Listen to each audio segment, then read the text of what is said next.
Selamat siang anak-anak. Hari ini kita mempelajari mata pelajaran biologi. Untuk memulai pelajaran hari ini, alangkah lebih baiknya kita berdoa terlebih dahulu. Berdoa menurut kepercayaan dan agamanya masing-masing. Berdoa mulai.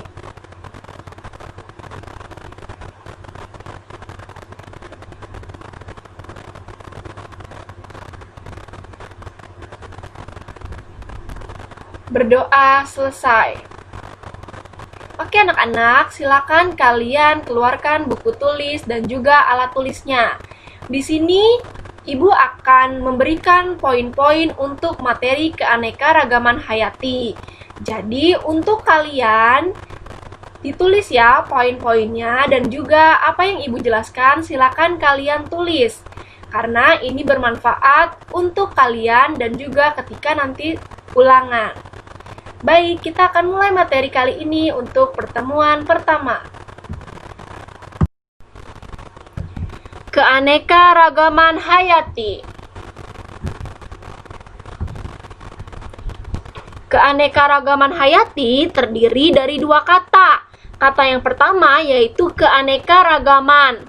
Menurut kalian, keanekaragaman itu apa sih? Oke. Jadi, keanekaragaman itu kata yang menunjukkan keragaman yang terlihat pada bermacam-macam benda, baik benda hidup maupun benda tidak hidup. Jadi, keanekaragaman itu adalah sesuatu yang banyak dan juga berbeda. Hayati itu sendiri apa sih? Hayati itu adalah makhluk hidup. Oke, makhluk hidup itu terdiri dari 3. Ada apa aja anak-anak? Nah, yang pertama ada manusia, kemudian ada hewan, dan juga ada tumbuhan. Oke, jadi keanekaragaman hayati adalah suatu keberagaman makhluk hidup yang didasarkan pada ciri-ciri yang dapat diketahui melalui suatu observasi atau pengamatan. Jadi, kalian bisa tahu nih keberagaman makhluk hidup itu dari mana? Dari hasil pengamatan kalian. Oke, coba deh kalian perhatikan pohon mangga dengan pohon rambutan. Walaupun sama-sama mempunyai perawakan yang tinggi, tetapi kedua pohon itu memiliki daun dan bentuk buah yang berbeda, bukan? Nah, itu salah satu contoh keberagaman. Coba deh kalian perhatikan juga dengan hewan. Jadi, hewan itu selain mempunyai bentuk, ukuran tubuh, dan warna yang berbeda, suara hewan pun menjadi ciri dari jenis hewan tersebut. Jadi, hewan pun banyak ragamnya, dari mulai gajah yang besarnya sama seperti sapi dan juga kerbau, tapi dari sisi kulitnya mereka berbeda. Ya kan? Dari suaranya pun antara gajah, sapi, dan kerbau berbeda. Nah, itulah yang disebut keanekaragaman hayati. Kita masuk poin selanjutnya, yaitu mengenai tingkat keanekaragaman hayati. Nah, tingkatnya itu ada 3 anak-anak. Yang pertama itu keanekaragaman hayati tingkat gen. Gen itu apa? Jadi gen itu kalau kita lebih sering ngomong itu genetika. Kalian pasti di SMP pernah belajar dong. Oke, yang pertama keanekaragaman hayati tingkat gen. Gen merupakan suatu substansi kimia yang dapat menentukan sifat keturunan yang terletak dalam lokus kromosom. Pada dasarnya, makhluk hidup memiliki dasar genetika yang sama. Hanya saja, susunan atau urutan genetiknya yang berbeda. Faktor ini yang membuat setiap makhluk hidup tidak sama atau tidak memiliki ciri yang sama dengan makhluk hidup yang lainnya. Mengapa keanekaragaman gen ini dapat terjadi? Ayo, kenapa? Nah, hal ini dikarenakan adanya percampuran sifat yang diturunkan oleh kedua orang tua atau kedua induknya. sehingga menghasilkan berbagai variasi genetik. Oke, di sini Ibu contohkan nih, di sini ada bunga mawar yang aneka ragam warnanya. Dari mana? Kok bisa beraneka ragam? Oke, tadi kan di sini sudah disebutkan ya mengapa aneka keberagaman gen itu bisa terjadi karena percampuran sifat, yaitu karena ada perkawinan. Nah, di sini misalkan Ibu bunga mawar merah Ibu kawinkan dengan bunga mawar putih, biasanya akan menghasilkan bunga mawar yang berwarna merah muda atau pink. Kemudian misalkan bunga mawar kuning Ibu kawinkan dengan bunga mawar putih, maka hasilnya akan seperti yang di atas ini. Warnanya putih iya dan kuning juga iya. Seperti itu. Kemudian nih di sini juga ada yang lebih unik lagi. Nah, ini semua hasil dari perkawinan atau percampuran sifat. Coba deh kalian perhatikan juga pada diri kalian. Jadi, pada diri kalian itu ada percampuran gen antara ayah kalian dan juga ibu kalian. Oke, coba kalian perhatikan apakah kalian sama persis dengan ayah kalian atau kalian sama persis dengan ibu kalian? Oke, jadi tentu berbeda ya. Mungkin dari segi rambutnya kalian mengikuti ayah, tapi dari hidungnya kalian seperti ibu. Nah, seperti itu. Kenapa kita beraneka ragam? Karena ada percampuran sifat antara kedua induk atau kedua orang tua. Nah, di sini ya, bunga mawar atau nama jenisnya itu adalah Rosa hybrida. Nah, di sini juga Ibu mencontohkan ada mangga nih. Mangganya satu, kita sebutnya mangga, tapi banyak jenisnya nih, banyak variasinya. Ada mangga gadung, ada mangga gedong gincu, ada mangga golek, ada mangga apel, ada mangga kelapa, dan juga ada mangga madu. Oke, sampai sini udah paham belum nih?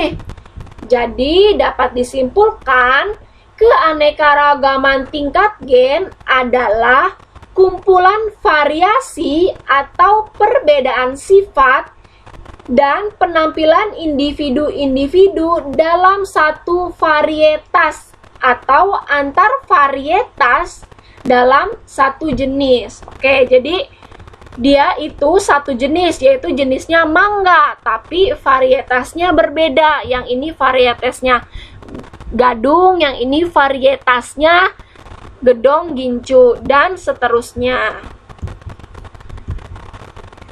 Oke, ada juga nih Ibu contohkan ayam ya. Kalian pasti tahu ini adalah ayam, tapi ternyata ayamnya varietasnya atau namanya berbeda-beda nih. Ada ayam tolaki, ayam Bangkayan, ayam Bali, ayam Sumatera, ayam Banten, ayam Ciparage. Kenapa bisa terjadi perbedaan ini? Nah, yang tadi sudah dibahas bahwa terjadinya percampuran sifat antara kedua induknya.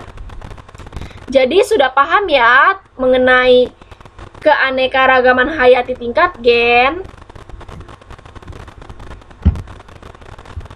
Oke, masuk selanjutnya mengenai keanekaragaman hayati tingkat jenis.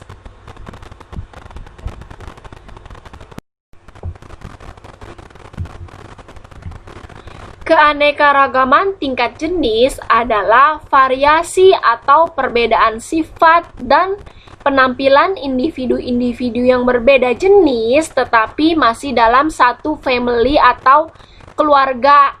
Oke, kalau tadi tingkat gen itu masih satu jenis tapi beda varietas. Nah, kalau yang tingkat jenis itu masih satu family tapi jenisnya berbeda. Contohnya apa nih? Nah, contohnya ini adalah nih, kalian perhatikan. Ini jenisnya sama nih ya.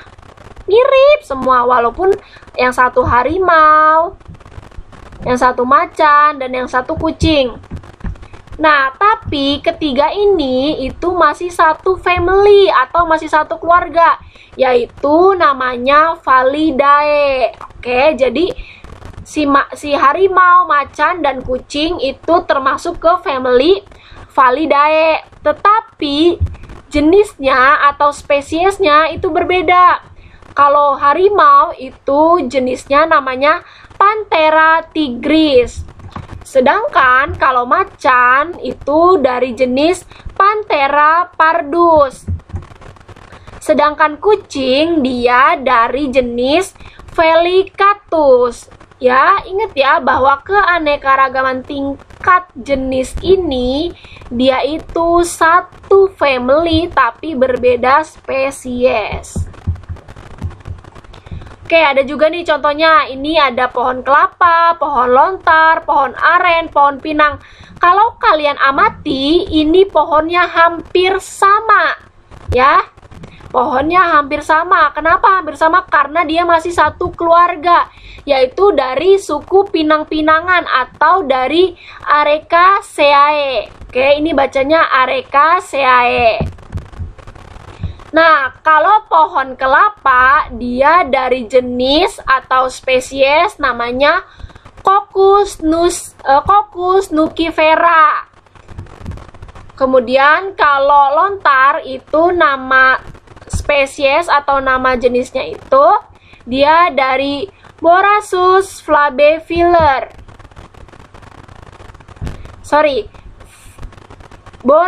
Borassus flabellifer. Kemudian pohon aren itu dari jenis Arenga pinnata. Sedangkan kalau pohon pinang dia dari jenis Areca catechu.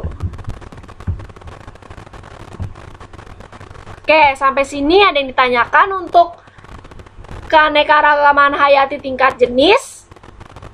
Tidak ada ya.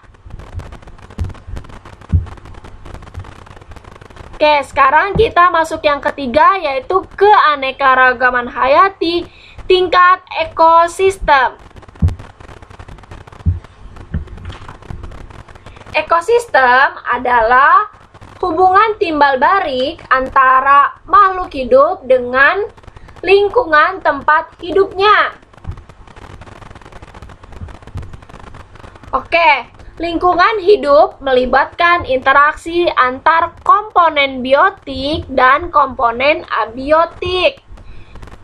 Ayo, kalian tahu nggak komponen biotik itu apa aja? Komponen biotik adalah komponen yang terdiri dari benda hidup. Oke, benda hidup ada apa aja? Ada makhluk hidup ya, yaitu ada manusia, tumbuhan, hewan, mikroorganisme. Kemudian untuk komponen abiotiknya itu adalah komponen benda mati. Ada apa aja anak-anak untuk komponen benda mati? Jadi ada tanah, ada air, ada udara, ada batu-batuan. Oke, coba nih kalau kalian perhatikan. Di sini sudah Ibu contohkan ekosistem laut. Di laut ada apa aja sih untuk komponen abiotiknya? Abiotik yang hidup. Berarti ada ikan, kemudian ada apa lagi di sini? Ini ikannya aja beraneka ragam ya. Kemudian ada apa lagi? Ikan ada, kemudian pasti ada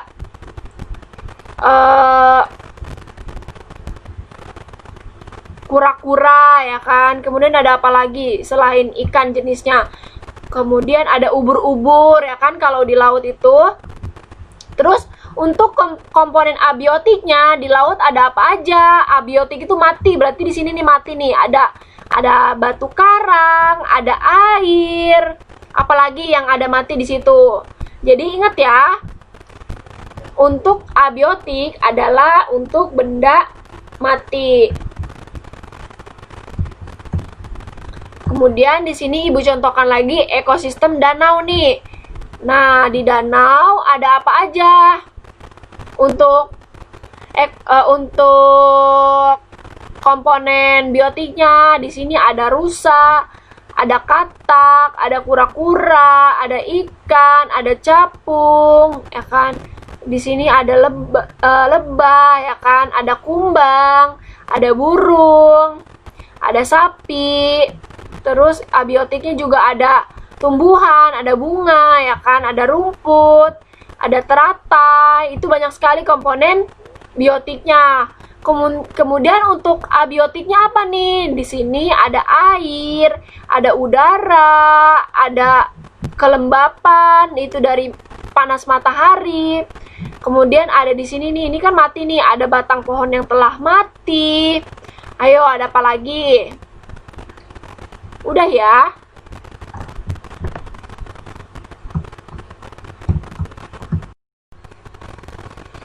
Selanjutnya, keanekaragaman hayati di Indonesia. Indonesia merupakan negara yang memiliki keanekaragaman hayati ketiga terbesar di dunia. Wow, hebat kan Indonesia? Nah, negara lain yang memiliki keanekaragaman hayati untuk urutan 1 dan 2 itu ada Brazil dan Zaire. Di antara kedua negara lain, Indonesia mempunyai keunikan tersendiri nih.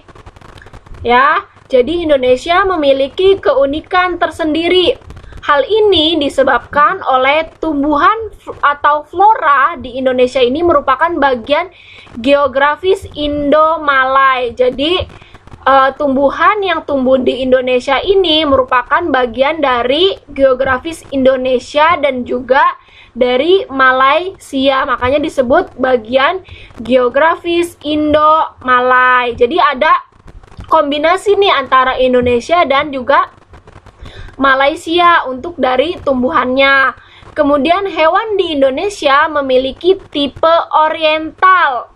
Nah, tipe oriental ini adalah kawasan barat Indonesia dan bertipe australis, kawasan timur yaitu Australia. Jadi Indonesia ada dua sisi, ada barat dan timur. Kalau timur hewannya itu tipe oriental. Kalau barat itu tipenya oriental. Tapi kalau timur itu tipenya ke australis. Oke.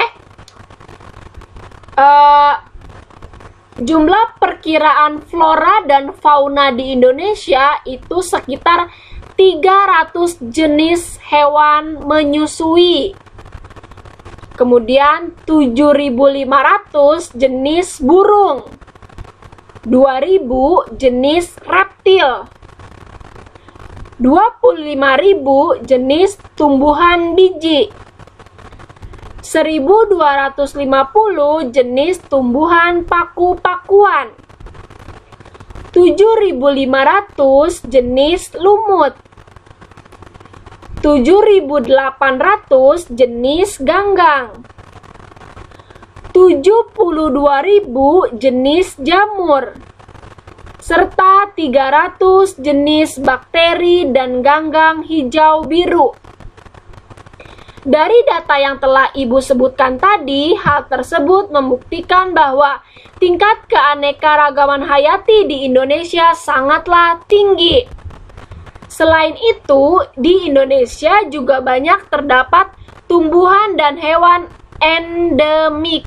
Endemik itu apa? Jadi endemik itu adalah tumbuhan dan hewan yang hanya bisa hidup di Indonesia. Oke, Ibu ulangi ya. Jadi endemik adalah tumbuhan dan hewan yang hanya hidup di Indonesia.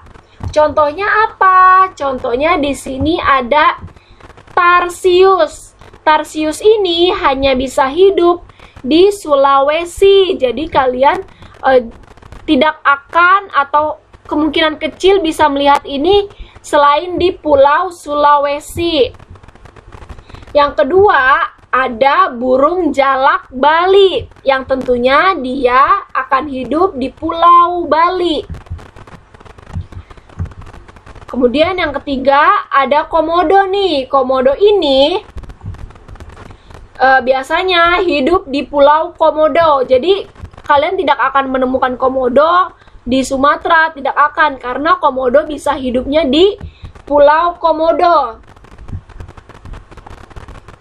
Kemudian ada tumbuhan nih namanya Rafflesia arnoldi. Nah, kalau ini biasanya kalian bisa temukan di mana?